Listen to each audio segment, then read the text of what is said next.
Good day and welcome to today's edition of our show. It is Political Spectrum coming to you live from Uyo, the state's capital. I am yours sincerely, Onumese Ehinoma Olusegun. And as usual, we will be engaging on conversations around recent developments in our polity and the nation at large. Well, on the administration's calendar, today is August the 1st, Tuesday, 2023. And it marks 65 days of President Bola Tinubu in office as the President of the Federal Republic of Nigeria. Happy New Month to all Nigerians. And I'll not forget a happy birthday to my amiable wife, Mrs. Augustina Onwese. I wish you long life and prosperity. Now, moving straight into the business of the day. Everybody knows that yesterday was agog with a lot of activity and possible confirmation of President Bola Tinubu's 28 ministerial nominees for appointment into the Federal Executive Council on Monday. Just like past Nigerian leaders, the president did not attach their portfolios, and that got people talking.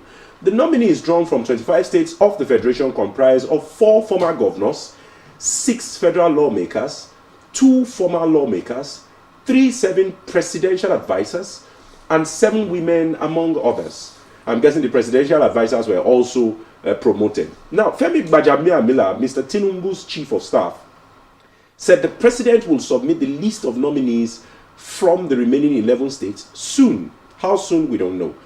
Ahead of the screening, the federal government had asked the nominees to complete their documentation at the office of the senior special assistant to the president at the National Assembly complex between Friday and Monday, which was yesterday, to enable them to undergo the exercise. Now, the Senate had promised a thorough exercise, and there were speculations that the ongoing screening will take up to 3 days. The 109-member Senate is expected to grill the nominees on the value that they will add to governance if confirmed. As the tradition of the upper chamber is, the 3 senators from each of the states where nominees hail from may set the tone for the screening by either speaking in support or against each nominee before questions are put to them by senators. However, some notably former and serving lawmakers were asked to take a bow and go. Although it is a privilege the lawmakers enjoy, some Nigerians and Democrats have in the past criticized the method, saying it does not show seriousness on the part of the lawmakers in ensuring thorough scrutiny of nominees. Yet some of the nominees may not get accelerated clearance like the former lawmakers, especially if there are petitions written against them or if there is a need to extract more information from them on the suspicion that they will be posted to certain ministries. Now, at the end of the exercise, the Senate will reject or confirm the nominees at the Committee of the Whole, after which the Senate President will announce the decision of the lawmakers. Now, we'll look at the 7 key facts anyone ought to know or should know about the screening process.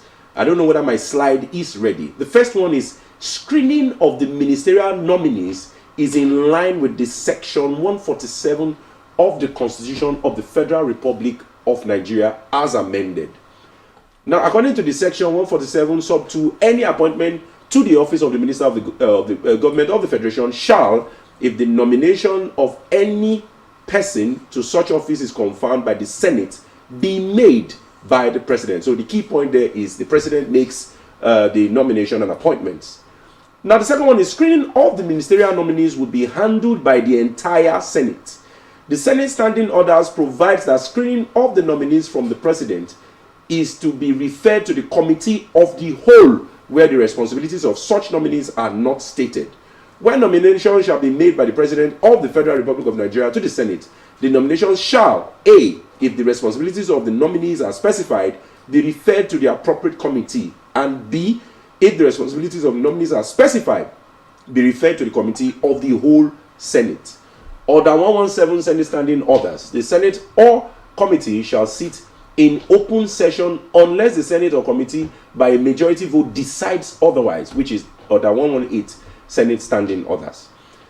Now, the third key point you need to know is nominees who have previously held public offices must declare their assets and liabilities before appearance at the Senate.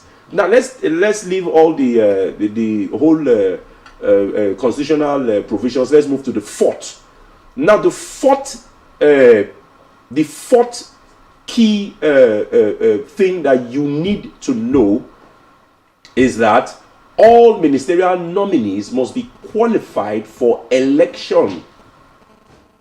That is section 147 sub 5 specified that no person shall be appointed as a minister of the government of the federation unless he is qualified for election as a member of the House of Representatives.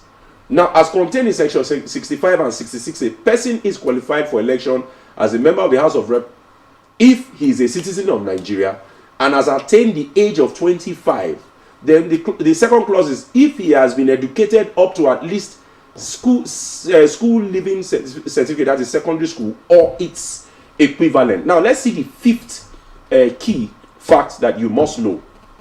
Now, all ministerial nominees with federal legislative background will cease to be members of the National Assembly upon confirmation. All ministerial nominees with federal legislative background will cease to be members of the National Assembly upon confirmation, in line also with section 147 sub 4.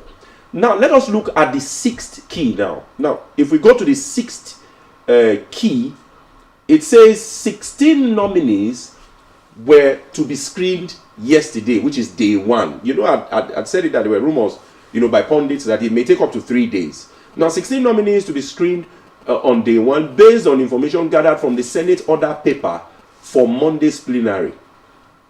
Now if you look at the seventh one, it says President Bola Tinubu can appoint his ministers without Senate confirmation, and I'll go deeper in that. It says, as contained in section 147 sub 6 of the 1999 Constitution of the Federal Republic of Nigeria, an appointment to the office of minister shall be deemed to have been made where no return has been received from the Senate. Now there's a caveat: within 21 working days of the receipt of the nomination by the Senate. Now similarly, order 130 of the Senate standing order stipulates that nominations neither confirmed nor rejected during the sessions or within 21 working days in the case of the ministerial nominees shall be returned by the clerk to the National Assembly to the President of the Federal Republic of Nigeria, and shall not again be made to the Senate by the President of the Federal Republic of Nigeria. Meanwhile, while the screening was being conducted and almost wrapped up, the President was making a nationwide address. Now, moving into the nationwide address, because a lot of activities happened yesterday.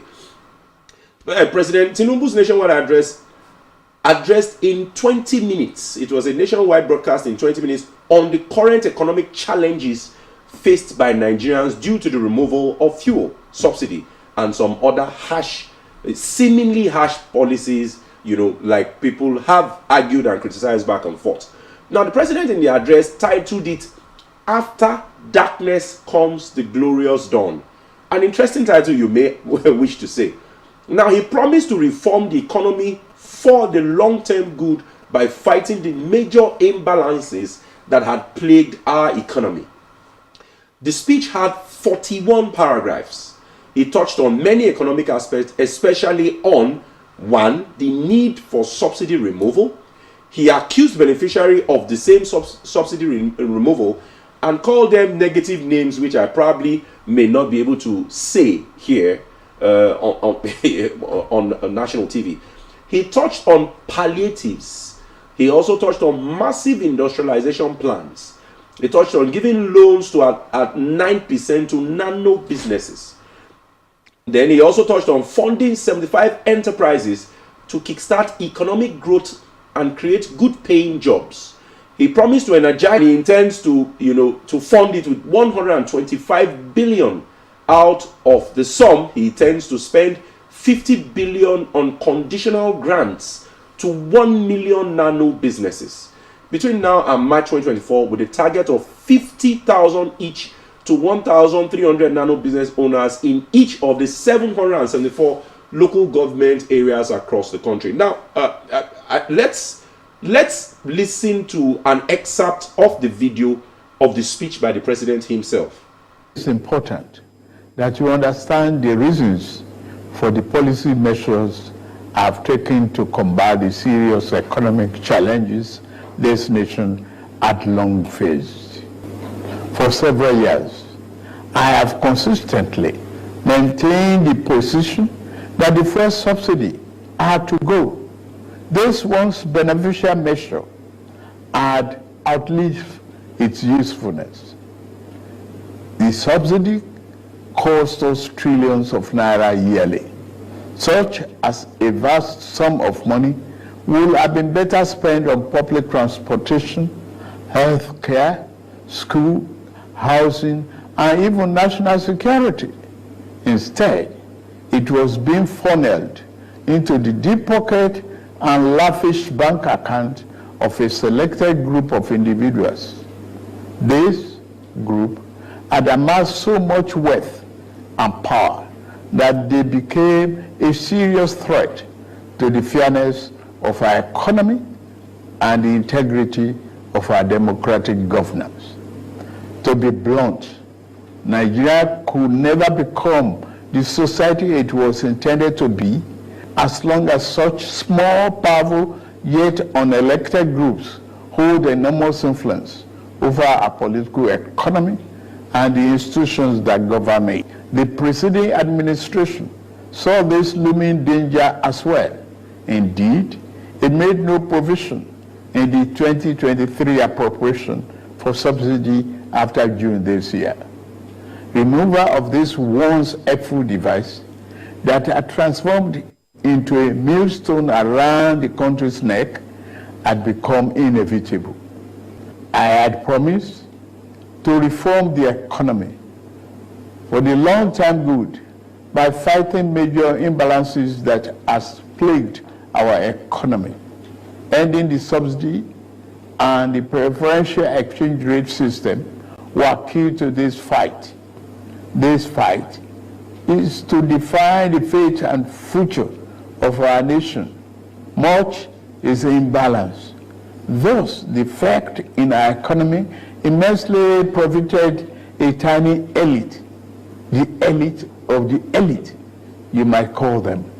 As we move to fight the flaws in the economy, the people who grow rich from them predictably will fight back through every means necessary. But we are ready. Our economy is going through a tough patch, and you are being hurt by it, I know. The cost of fuel has gone up. Food and other prices have followed it. Households and businesses are struggling. Things seem anxious and uncertain. I understand the hardship you face. I wish there were other ways, but there is not. If there were, I would have taken that route, as I came here to help, not to hurt the people and the nation that I love so dearly. What I can offer in the immediate is to reduce the burden of current economic situation, which has imposed on all of us, most especially on businesses, the working class, and most vulnerable among us. Already, the federal government is working closely with states and local governments to implement interventions that will cushion the pains of our people across socio-economic brackets. Earlier this month, I signed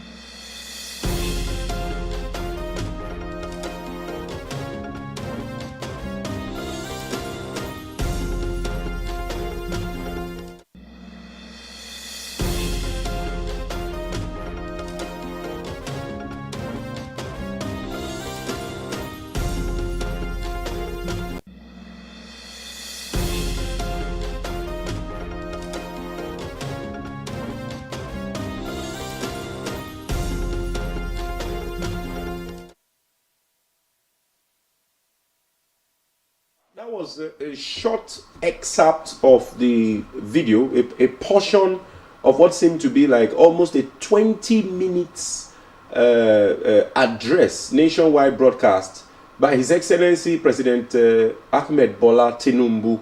And a lot of people have been saying all sorts of things.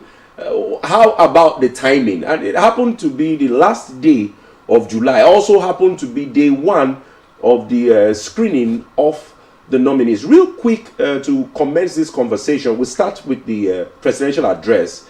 I'd like to introduce to you my guest. Is a regular on the show, joining us from Lagos, a businessman and a former presidential candidate. He's a former presidential candidate and a businessman. He's also a public affairs analyst. He's a public policy analyst, Mr. Victor Anilaji. Good morning to you.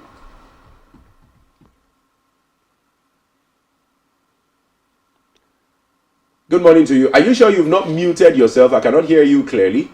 Mr. Victor, check your device and unmute. Can you hear me now?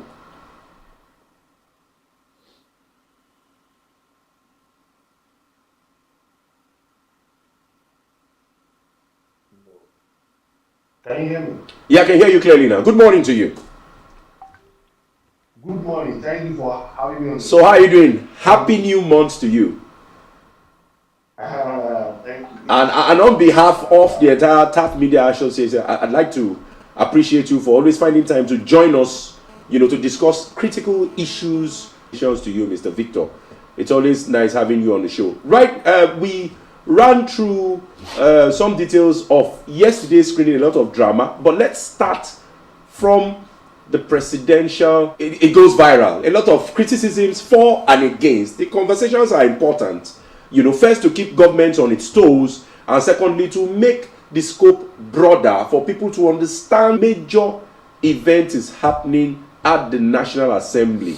Apart from that, just run through it. How do you feel about the entire 20 minutes address? So, my issue here, it's not a bad timing. The timing is not bad, it's a good time. In fact, it would have come before now. It would have come before now. It would have cast the vision before appointing his ministers. So the people would have understood the vision. He will now appoint his ministers that will help him, that will assist him in achieving this vision, right? But the timing is not bad, but the speech itself is totally out of place. Okay, the speech itself is totally out of place. You will be the first person, Mr. Victor, you will be the first person to totally condemn that speech. Because a lot of people, even opposition, in spite of the fact that they saw some kind of lacuna in some kind of areas, they saw some negative implications of certain, but they still made some praises. Because first off, if you look at the generality of that speech, it addressed the plans for the palliative. He had announced the palliative before, but in tidbits. Now there was a comprehensive report on the palliative. And the first one that struck me was that they said in about 2 months plus, going to 3 months, 1 trillion naira had been saved from subsidy removal. But it wasn't clear whether the trillion naira was kept somewhere, maybe in the federation account, or I don't know. There was still ambiguity to as to where the money we saved, will be or is currently. So the question I'd like to ask is, if we had saved 1 trillion, why didn't we just wait to utilize that 1 trillion now instead of going and borrowing and doing environments, between the last budget and the current budget to get 500 billion? Why didn't we just wait? So the question is that the 1 trillion naira that he said that have been saved, that is not even a good news. It's not really a good news, because how does that add up to the poor 130 million Nigerians? How does that reduce the cost of transportation? How does that reduce the cost of food? How does that reduce the cost of housing? You are saving money for government, and you know governments. Any politician that listens to this will be happy because they are going to get more money to spend. You know how Nigeria, how we spend our money. We don't give people direct. We spend money through politicians. So the ministers are the ones going to manage the money within their their parastatals. The governor will manage the money within the state. So this has nothing to do with Nigerians. This has everything to do with politicians. Saving 1 trillion have not helped us. Nigeria should not brag about saving 1 trillion. 1 trillion is not something Nigeria should be bragging over. He would have told us that he had been able to, if he is saying that he made a direct investment of over 1 trillion naira within 1 month. Come on now, I will be here to celebrate it. If you are telling us, who did you save it from? Did you save it from us? It's enough for you to say because number one, you have not appointed your ministers. You have not given out any contracts. You have not really spent. This is like going to 2 months into your political office, but you have not spent that much. So telling Nigerians that you save 1 trillion, I don't think that shouldn't be what we should be happy over. His apology to Nigerians for bringing hardship to Nigerians is even more better than 1 trillion naira. But he attempted to apologize. Victor, but he attempted to apologize, and he explained that if you even see the title of the speech, you will understand. He explained, I know you don't agree, but he explained that for us to enjoy later, we must endure. He tried to, subtly or indirectly or some way, somehow, he tried to apologize. Now, please bear with me. I know that times are hard. We are doing these things on the long run. A lot of things have been deteriorating for a long period of time. You don't see that as an apology?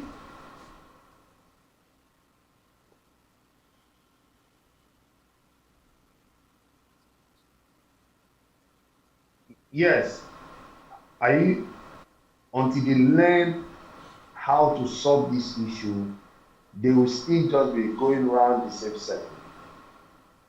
So you don't see that as an apology? That is not an apology. You don't put an apology with this statement. That should be your open statement. Fellow Nigerians, I apologize. Have you seen the transcript? He doesn't have to have said it the way you are saying it. Remember that a lot of these eminent personalities have their speech written for them. There is no apology in it. He's just telling us to understand. He did not apologize. And persevere. He's not telling us understand. Okay, you want an outright apology. What we need right now. Bola Ahmed Tinubu have to apologize to Nigerians. There is no speech he will make from now to next year that will make sense to us. He has cost us so much in this country. Don't forget, in 2012 or 2013, Goodluck removed fuel subsidy. This same Bola Ahmed Tinubu was the sponsor of Occupy Nigeria. I remember. He fought against Goodluck. He fought massively against it. What are you coming on to? You have to apologize, even make a reference to when you fought against the first subsidy remover. That is how to give an apology. Bola Ahmed Tinubu is not an economist. He doesn't even understand what Nigerian economy is all about. What I know he understands, I give credit to him. Nigerian politics, he understands that very well. But he doesn't understand Nigerian economy. These are two different things. You can be a good politician and not a good economist. You can be a good economist. But to be fair, is it not too early to pass such kind of judgment? Well, a lot of people have argued that it may not have started well. Other people have argued that he had the boldness and audacity to do what a lot of successive past administrations refused to do. And we knew that if he did it, there were certain consequences. Now, there were also arguments that he rolled out the palliative plan a little bit too late. Now he's correcting it now with an address to give you the entire map, the entire extent of the palliative plan, which includes, he's mentioned things like supporting micro, small and medium scale enterprises, supporting nano businesses, supporting existing businesses with certain amounts in billions to ensure that they can employ more people. If you see, he said ensure availability of food by ordering a release of 200,000 metric tons of grains and cultivating 500,000 hectares of farmland. He also talked about mass transit buses running on compressed natural grass across all states. Now he went further by saying he wants to collaborate with labor unions on drafting a new minimum wage regime. And however, the special assistant on public communications, to Atiku Abubakar also criticized.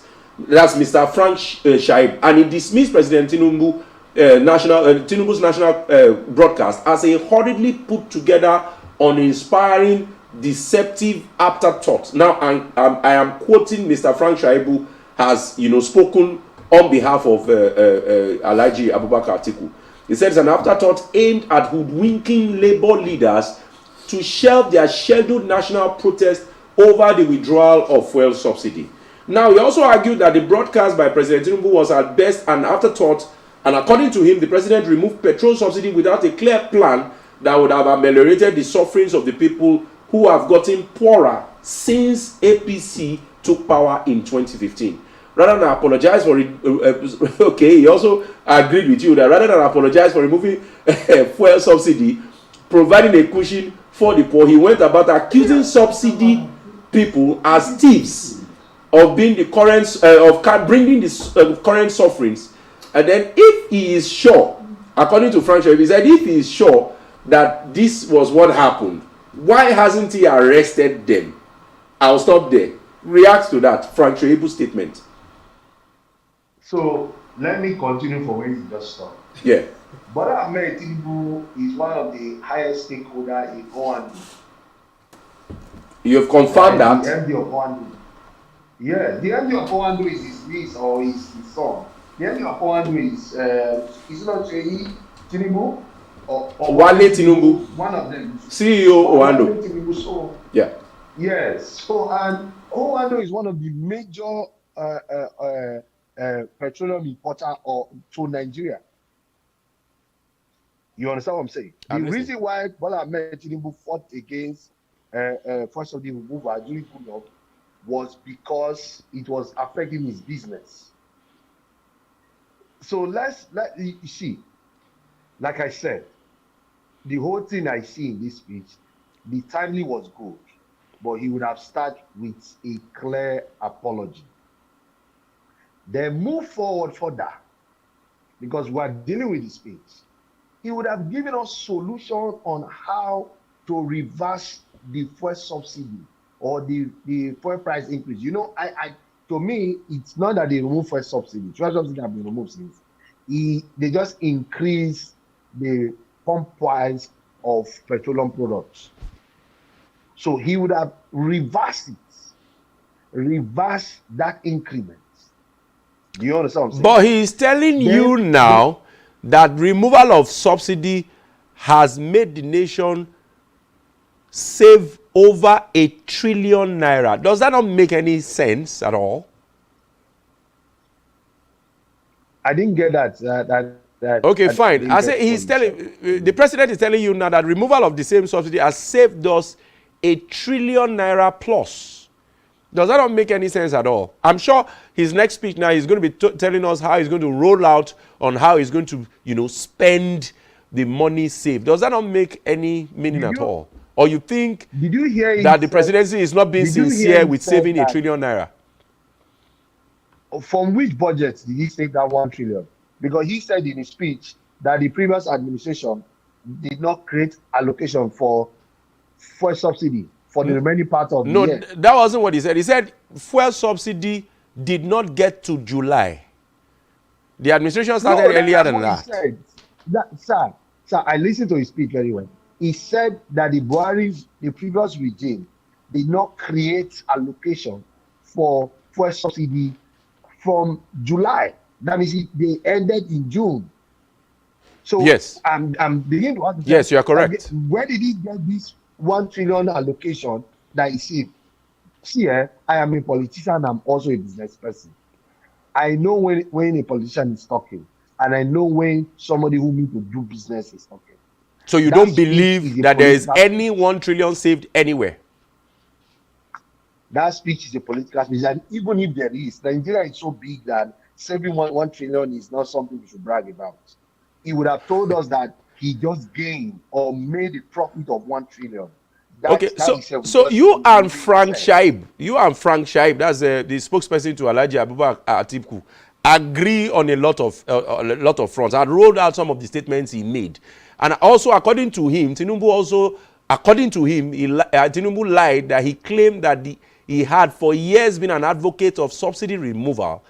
And this was a man who in 2012 described petrol subsidy removal as the Goodluck Jonathan tax and sponsored protests in Lagos. After he got to power, he lacked imagination on how to address the issues and then remove the subsidy, but without a plan. That's Shaibu still talking now. Tinubu's so-called plans to provide 50,000 grants to small businesses would be undermined by inflation, exchange rate problems, and corruption. Now he's adding, Tinubu says he will provide 50,000, that's roughly $60, to 1,300 nano businesses. That was in the speech. This is reminiscent of the dubious trader money and the monthly 20,000 spent on the public works program of the last APC government, which not only failed to stimulate the economy but also worsened poverty as pockets. Now, what mechanism is in place to ensure that poor Nigerians access this? The answer is none. This is nothing but deception, as we shall all see in the coming weeks. That is Frank Shoibu still speaking.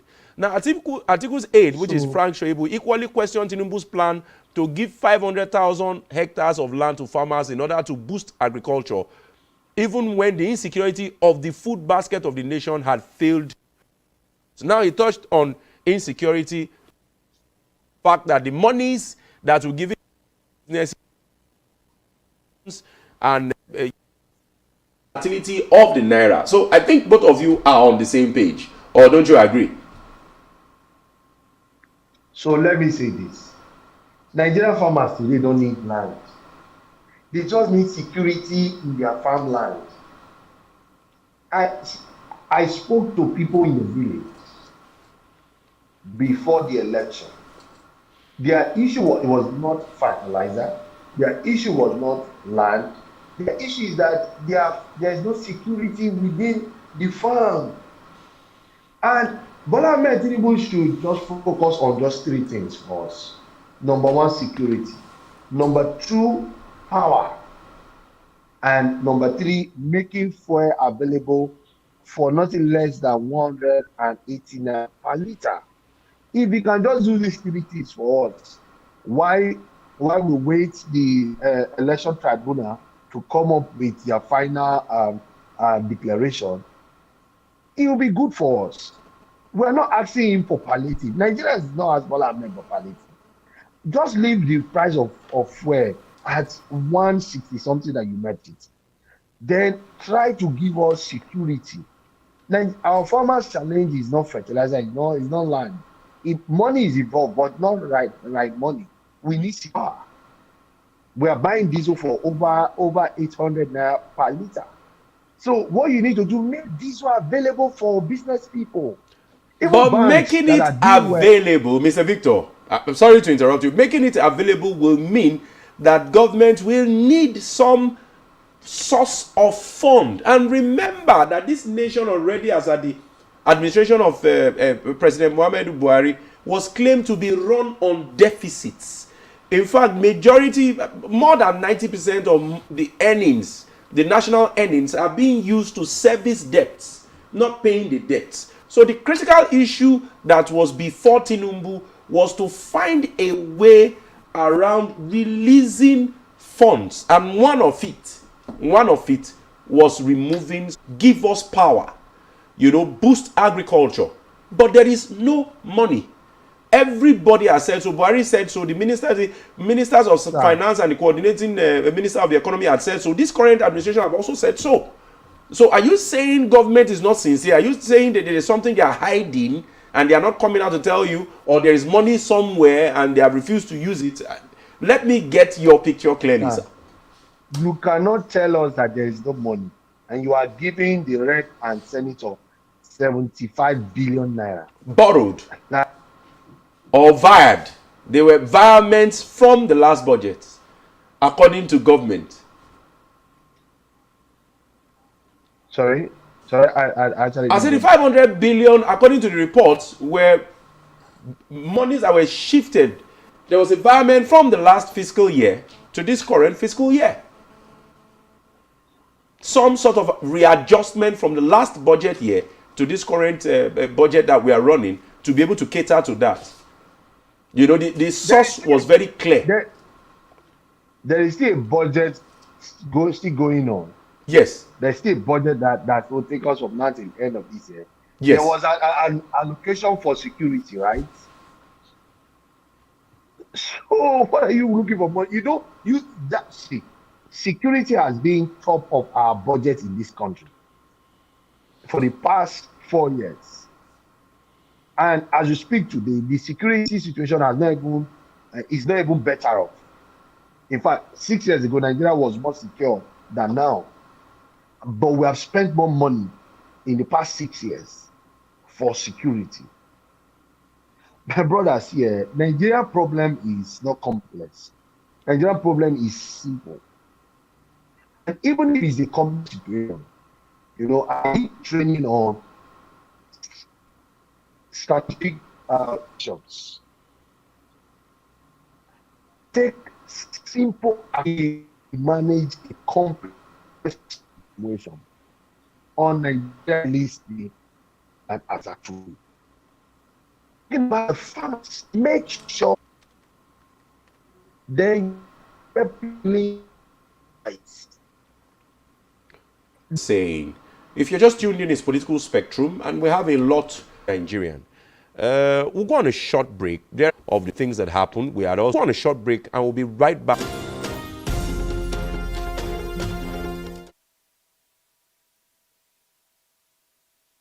Governors have to share police, which shall be administered, organized, and supervised by the Nigerian police. No, my lord, I want to say something. I want to say something here. Perhaps it be murdered Abiola. Who are those people who could be said to be the beneficiaries of the death of Abiola? Rogers as counsel is leading the evidence in our matter. Is this an adversary? Recommending your lordship. My lord, sorry, I think I'll be... Legally Speaking. Join us every Friday from 5 p.m. to 6 p.m. for Legally Speaking. Dr. Betta Edu, born on the 27th of October, Cross River State. She is the national women leader of the All Progressives Congress. I'd like the Senate to know about you. Your Excellency, the distinguished President of the Senate, an uncommon one, His Excellency Senator Godswill Obot Akpabio, the leadership of the Senate, distinguished senators, members of the fourth realm, ladies and gentlemen, my name is Dr. Betta Edu, and I thank God Almighty and Mr. President, as well as all the distinguished members in this House, for granting me this great privilege to be standing before this great House and Nigerians as a young person, taking up this huge responsibility when I'm confirmed. I am a public health specialist. I had my MBBCH from the University of Calabar, my postgraduate diploma from the London School of Hygiene and Tropical Medicine, University of London. I also have my MSc from the London School of Hygiene and Tropical Medicine, University of London. The PhD is from the Texas American University, I was the special advisor to the governor of Cross River State in 2015. In 2016, I became the first Prana Director General of the Cross River State.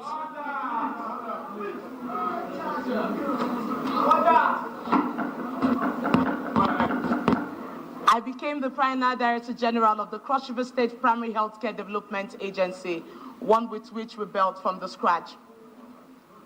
In 2019, I became the Commissioner for Health in Cross River State, and I was then elected to become the chairman of all the commissioners of health in Nigeria.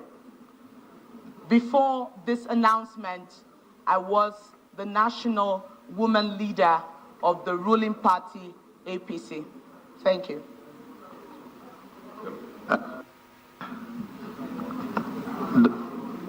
Doctor, well, congratulations on your nomination. Before Asukwa says anything, let me hear from a veteran administrator, His Excellency Benga Daniels.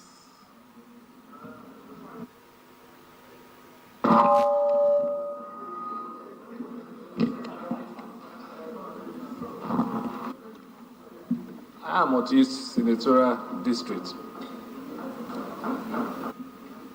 to recommend about 7-8 years. My mom said that she coordinated well, and getting closer to her, I discovered that she's one of the Amazon. I should on my mark. Mr. President, sir, I was also. You know, she's here as a nominee of the President for the office of Minister of the Federal Republic of Nigeria. That will be the issue now. Nigerians want to know what she will bring on the table as a minister. And then you also mentioned, let's not personalize any issue. You may continue.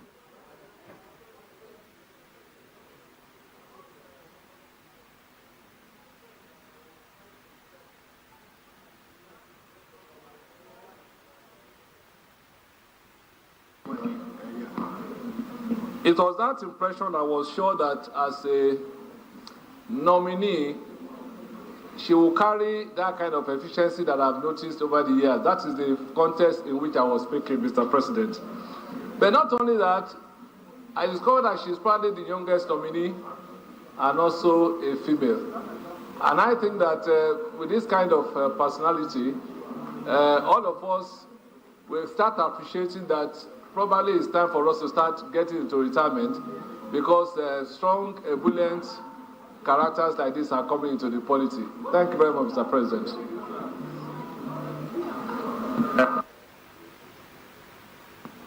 The civil senator, Salimosa, I know what Asukwa wants to say, so that's why I'm avoiding him. Thank you, Mr. President. Nominee, I can see you have a very wonderful CV. And I'm happy that during the pandemic, you were a commissioner in Cross River State. And during that period, it came as a surprise, a big surprise and a big blow to our health sector. Seeing what happened between 2019 to 2021, 2022, when the pandemic was being able to be tackled, what kind of ideas will you bring on table for Nigeria in the health sector to be sure that if anything like that will come again, we'll be able to face it, especially in area of research for vaccines? Thank you.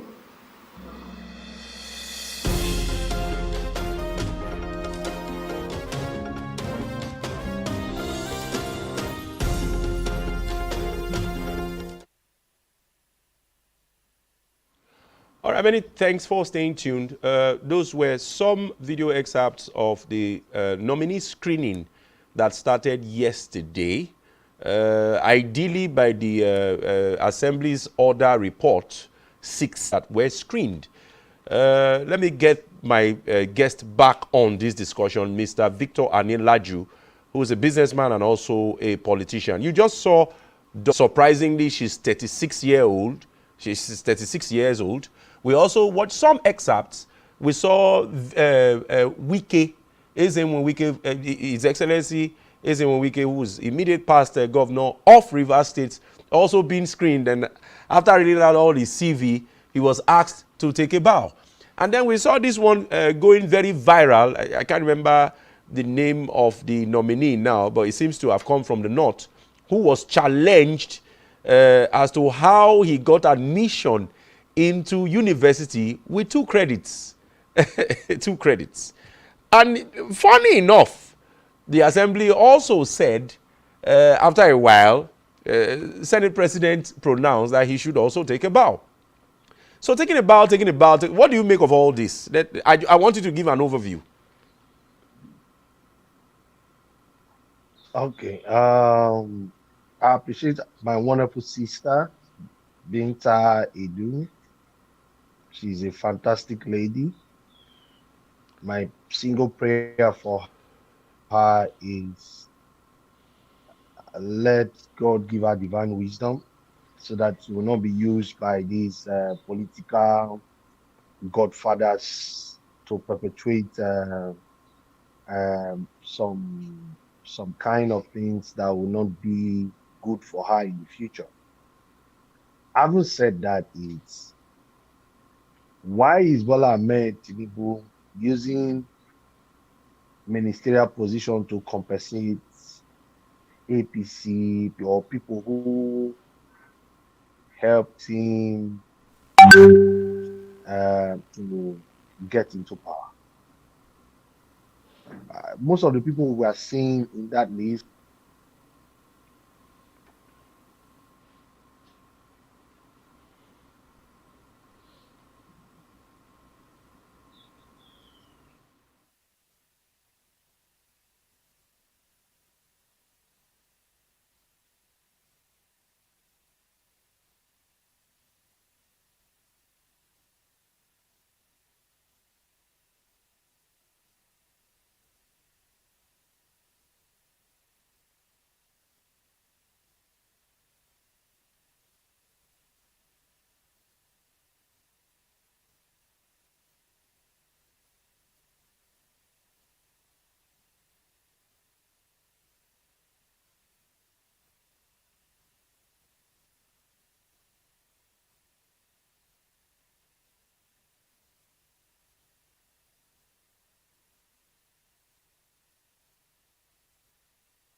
worried about the elections. But for the purpose of this program, let's just talk about all the events that happened during the screening. The video just popped up now about some from what he submitted to enter university and was still asked to take a bow and leave. Then the Senate president gave him a soft landing by saying, okay, don't worry, you don't need to reappear. Just make sure that the other documents that you claim you did not bring, forward them through the clerk of the House. Let National Assembly see it. They gave him a soft landing. A few others were like that. Some, the interrogations were not even much at all. They just asked them, to take a bow. Now, the first thing I'd like to ask, if you can hear me clearly, the first thing I'd like to ask, screening of nominees. That is the first case. The essence is completely defeated. Then secondly, why is it that when the president nominates these persons, portfolios are not attached? What kind of screening process would it be if people just came and they were asking general questions? Let's stick to the screening. Yeah, so one of the problem we are having about such screening, I want to believe that the senators are assuming that the president has done his own screening before nominating them. So maybe the Senate's responsibility is just to know or confirm if that person has the proper qualification, the proper legal qualification that is needed to be a minister. Because for you as a president, for you to nominate somebody to work in your cabinet, one want to believe that you have the presidency has screened that person, have used the EFCC, used the police, used other academic standard to know if that person is good enough to work in the cabinet. So I am not going to put that blame on the senators right now, because the senators are just doing their constitutional function to at least have one-on-one discussion with the nominee, ask some basic questions, not really about their skill. If you find their question, it has nothing to do about their skill. It has everything to just do with what they have acquired, like certification. You can even have the certificate of being an economist and not knowing anything about economy, or maybe the economy of the US, and you might not really understand the economy of Nigeria, because that's where I'm really interested in, because I find out that most of our politicians and most of even ministers have a global view of how an economy should be. But it will take somebody that will want to sit down, study Nigerian economy from the rural area to the urban area, from the local government to the federal government, from individuals to families to communities to local government.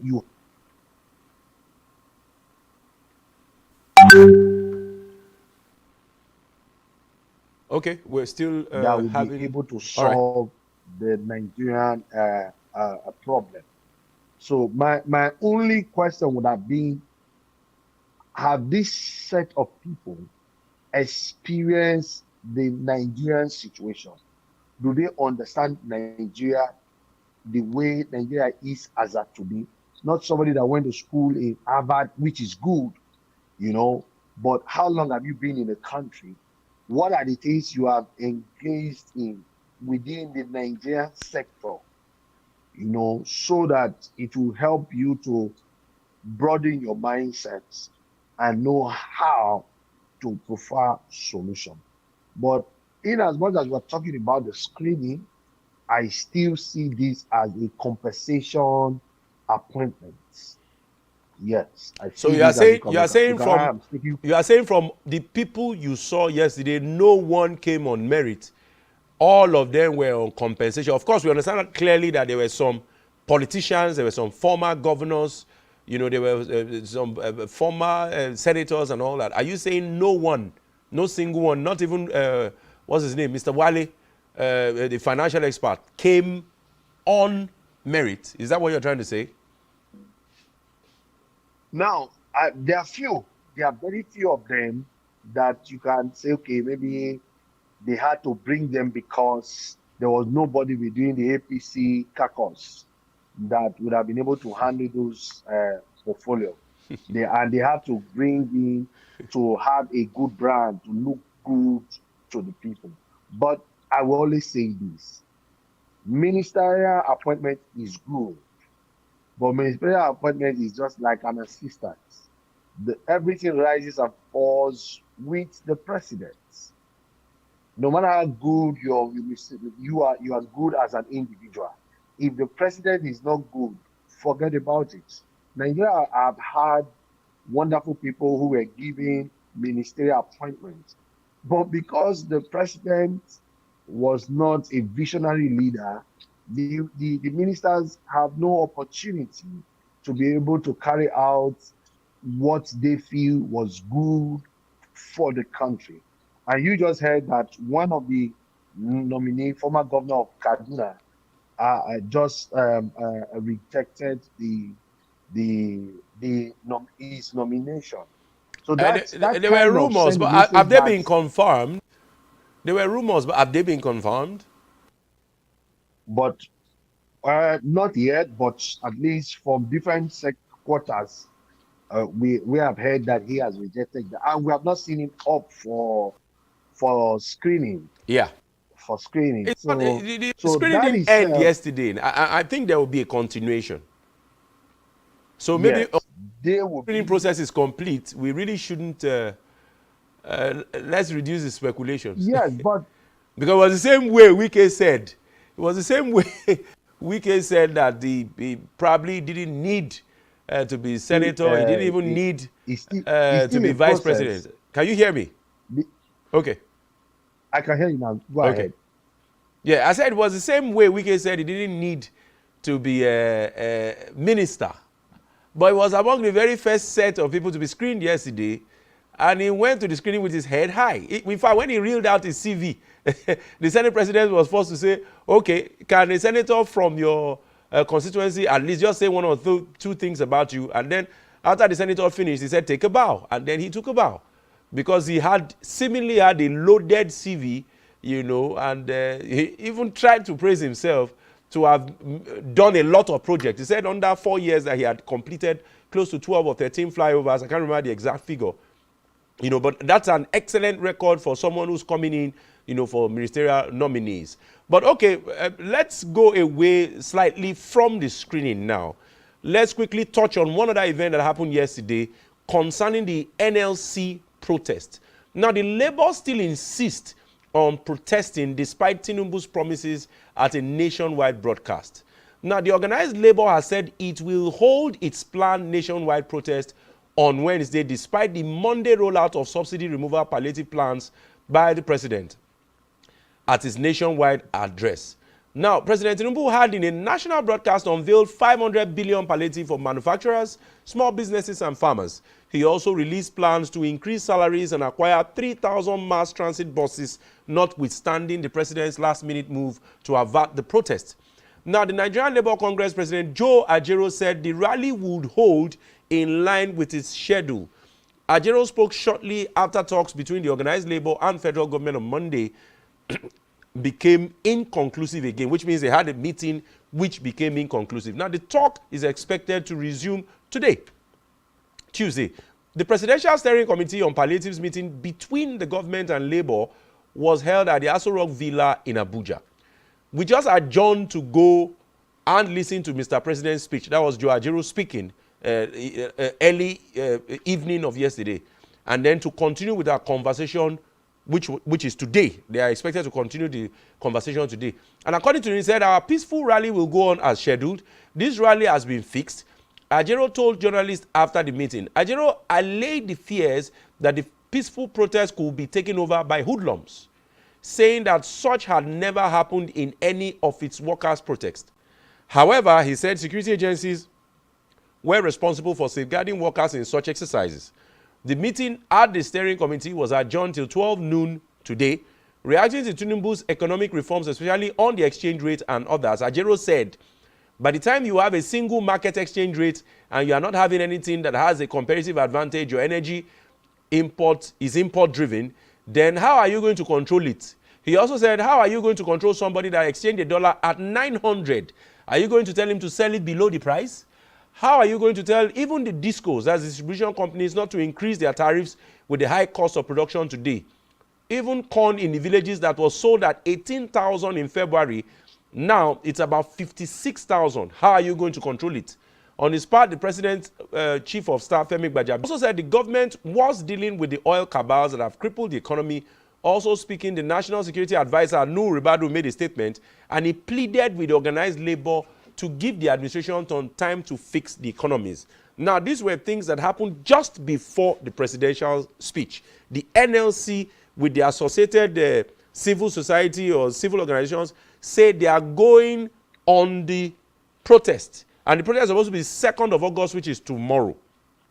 Despite the fact that government has at the same time come out to say, please bear with me, just be a little bit patient. I'm trying to figure this in out. These problems did not start from me. It has started deteriorating from years, and it will take a while to be able to set the paths aright.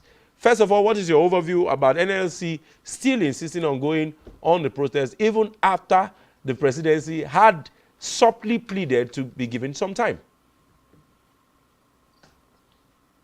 Well, you know, sometimes when you hear the APC talk, and later they will not be asking why people reacting like this. APC just told us that the president did not promise us magic,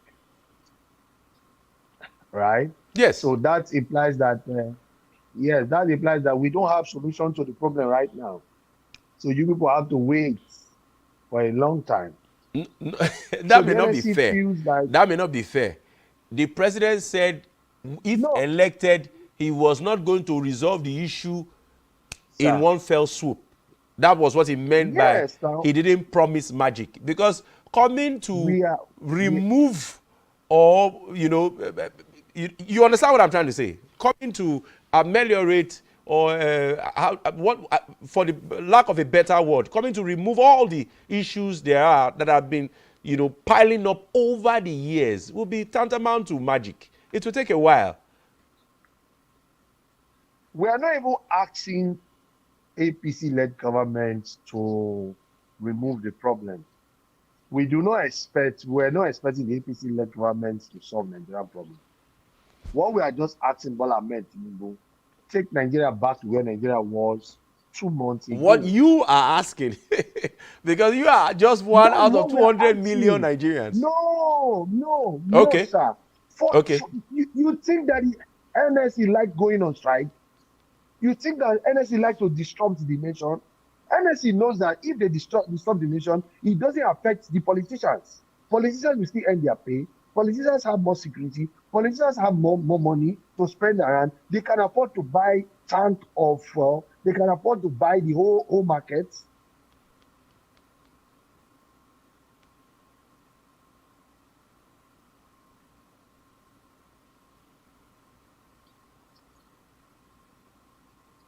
Right? The NSC knows that if they embark on strike, it affects Nigerians the more. But they have found out that this government is not willing to change their stand. And Nigerians will keep on suffering. So for them to be able to challenge the government and ask more for the government to reverse the increment of fuel price and try and create a system where our traders, our international traders can get facility, can get forex to be able to do their businesses. They have to embark on a strike. Going on strike, it's not anti-government. It's part of democracy. But the NLC president has said that it will start from a protest, well-organized protest. He also used the opportunity to call on security agencies to, to go along with the protesters, to protect the original intention of the protest. And the protest is clear. President Tinubu should revert back all the anti-poor people policies. That was his statement. And I know you agree with that 100%. It's the same thing. See, there's no magic Bola Ahmed Tinubu will do today. He doesn't need a speech. He doesn't even need to appoint ministers. He should just call today that he has reversed fuel price to 160 something naira. Then he has been able to create where our traders can access forex to be able to do their businesses. Then you talk about security. Then you talk about how you want to improve power. Then you will now go into looking at how you're going to harness more of our local farmers to produce more food. I've always said it. Nigerians don't need more ministers. We need more farmers. Nigerians don't need more. We don't need more of anything. We just need like 2 million farmers that will be empowered, that will be giving a security training also. Our farmers need security training. You can train these farmers. These farmers are very strong people. They are hunters. They know how to guide their territory. What they need, you can train them, license them, empower them with some good weapon that can help them to protect their territory and do their farm. That's what we want to hear. You're telling us this and that. NSC going on strike, it's because of the decision of the president. If the president has refused, they have had several meetings. They have had like 3 or 4.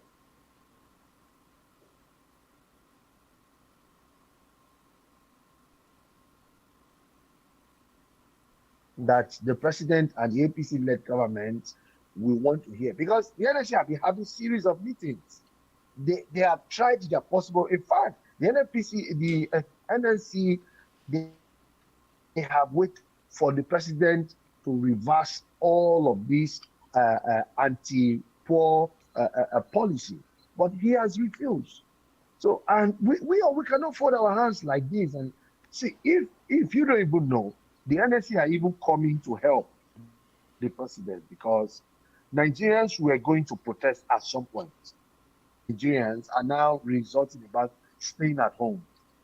If we continue like this for another 2-3 weeks, I will not be surprised that by the end of the month, Nigerians will stage their own protest, just like the way you saw during the NSAS.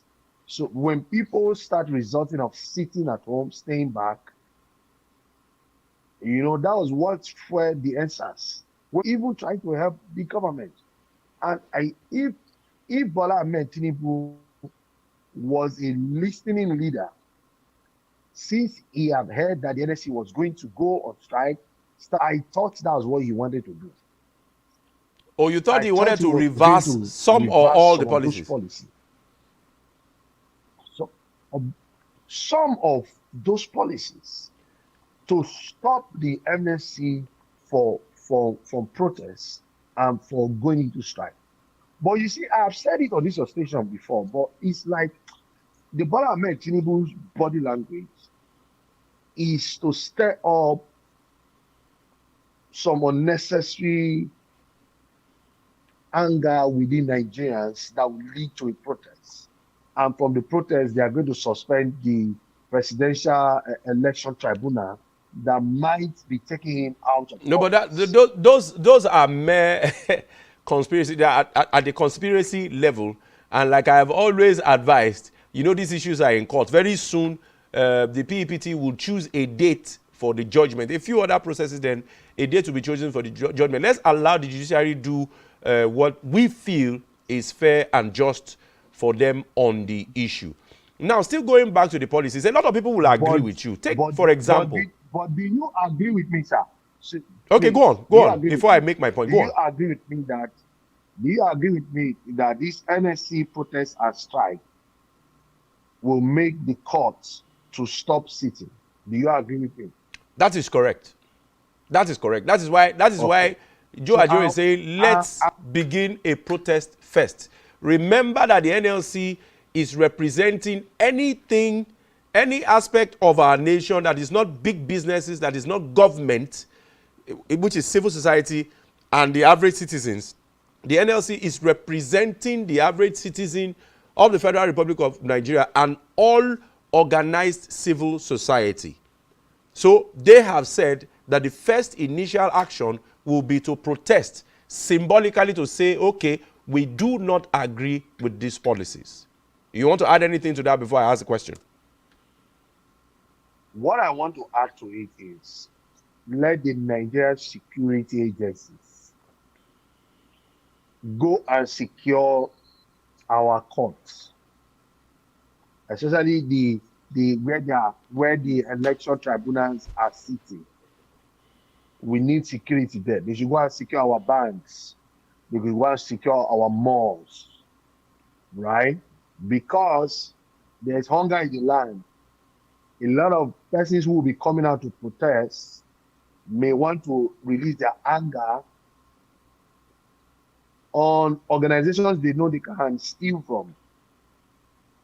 So I am calling on the Nigerian security agencies to secure businesses. Go to the Nigerian courts, especially where the presidential tribunal where they are sitting. We have a lot of evidence there.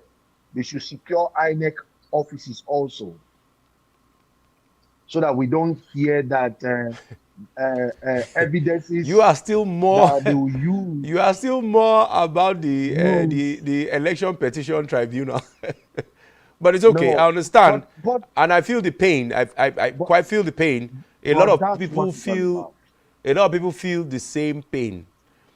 And like I was trying to say, and I was trying to establish as a final question before we begin to wrap up, a lot of people will agree with you, just like Joe Ajero, the NLC president, has also said that a lot of these policies should be reversed. A very typical example was the student loan. They say all the requirements for a student to be able to access the loan are militating against accessing the loan. And how do I mean? One of the conditions is that both parents must not be earning more than 500,000 in a year. Now, if you break that down, that will amount to maybe about 22 or 23,000 per parent, or about 21,000 per parent. And once you earn, it's in the law that once you earn less than 40,000 or thereabout, legally you cannot even be taxed. So which means anybody who earns lower than that cannot be taxed.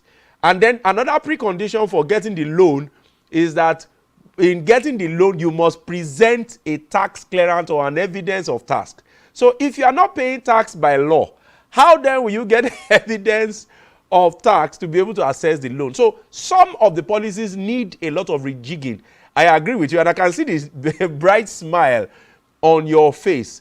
But it will be unfair also to just sweep everything with one brush and say none of the things he's intended to do or none of the things he has said, none of them even means well for the average Nigerian. Will it not be unfair? As we wrap up now. My brother, I've said it here. Bola Ahmed said in his speech that he has come to help Nigerians. He has not come to hurt us. But his policies are hurting us. And you should forget about a long-term profit. See, okay.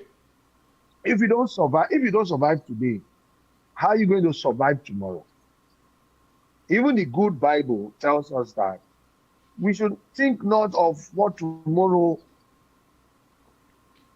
We should focus on what we have now. Because if you keep telling us, oh, I increase pump fuel so that we'll have more money to do industries, we'll have more money to build more infrastructure, I don't think that increasing fuel price will help you to build more industries in the first place. if Nigerians don't have money, will they buy the products that those industries will produce? If Nigerians don't have money, will they buy the, if you put billions into farming, into the farmers, have you forgotten that in the north, their wastage of farm products, because they don't have enough capital to buy them. So you are causing us to spend so much, and we are getting little. And you will say you want to focus on building industries. That's number one. Number two, I will say this even if most times you don't like me saying it. Nigerians don't trust Bola Ahmed Tinubu. Because in as much as that may be a fact, the average trust level and rating of the past administration has been low. It's not peculiar to only Tinubu, but you can go on. You know, it's important. This is national TV, so facts must be put aright. It's not peculiar to only President Bola Tinubu.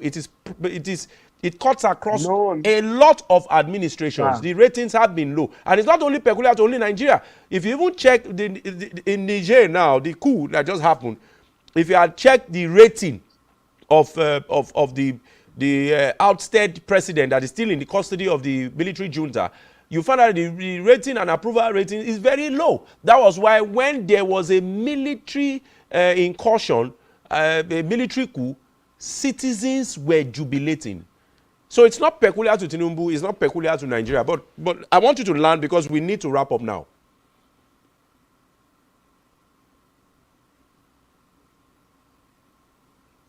So, like what I was saying. Yes, in wrapping up now.